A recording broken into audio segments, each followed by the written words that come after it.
Tayo nagbabalik sa ating palatuntunang #blessings. At Father Daniel, napaka-intense nito, no? Even in the faces or experiences of young people, the face of the Lord can be seen.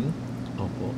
So ang ganda nung kanilang pagbabahagi kanina, no? Lalo na sa kanilang ginagawang paglilingkod sa simbahan, lalo na yung pagbabahagi ni Miggy doon sa kanilang apostolate doon sa mga kabataan. No? Kumbaga, nakita natin yung saya. No? Kumbaga, parang sinasabing happiness and joy shared to others are doubled.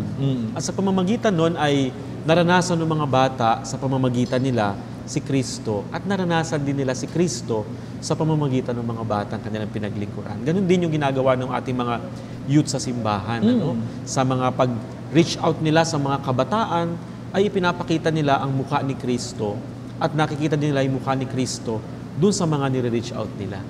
Ano napapansin ko, talagang masaya po ang mga kabataan pagka sumasali po talaga sa gawaing pasimbahan. I hope our young people are now listening to this para makita, we can see the face of Jesus in the way we serve our brothers and sisters in the church. So maraming salamat po muli sa ating co-host, Father Daniel Estacio. At maraming salamat sa ating mga guests, si Faye at saka si Miggy. Ako po, sa ngalan po ni Bishop Milo Hubert Vergara, ako po si Father Lito Hobson. At dito po tayo sa ating palatuntunang #blessings. #blessings. You fill our hearts with love.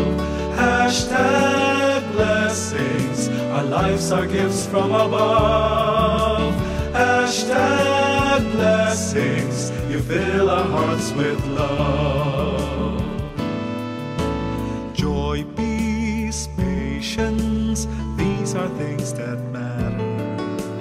Kindness, goodness, longanimity.